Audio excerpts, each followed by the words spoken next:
So ang gagawin lang po natin, papatuluan lang po natin yan para yung mga kailangan, yung mga gusto mong linisin, papatuluan mo siya. Tsaka natin siya babrushin. Ayun o. Para matanggal lang yung kalawang niya par.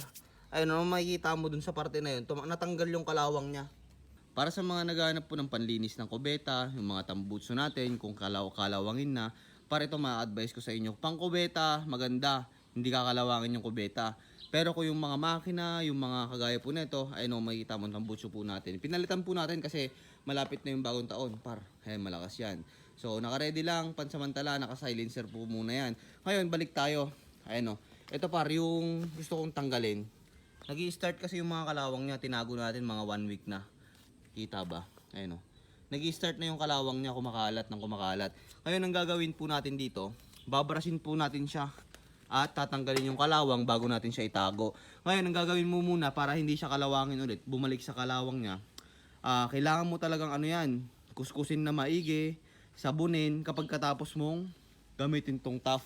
Kasi kapag ito par, pinabayaan mo lang, ito lang yung ginamit mo panlinis, tapos hindi mo na binanlawan ng maigi, babalik yung kalawang, mas lalo yung mangyayari. Halos lahat kakalawangin na.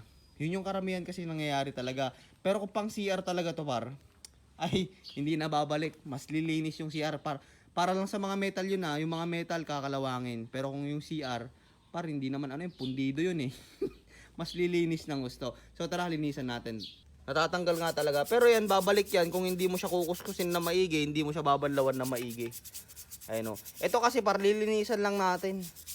Lilinisan lang natin yan. Ayun o.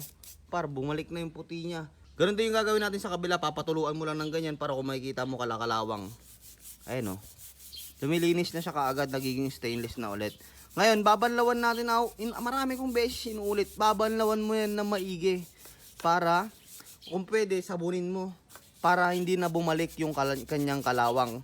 Kasi, kung hindi mo babanlawan yan, para yung chemical niyan, magiging kalawang ulit. Ayan. Kaya sa mga naghahanap po ng tough, ayun o, panlinis ng mga kubeta, panlinis ng mga tambutso, yung mga kalakalawan ng tambutso, banlawan mo lang na maigi, lalagay natin yan dito sa yellow basket natin. Check out na.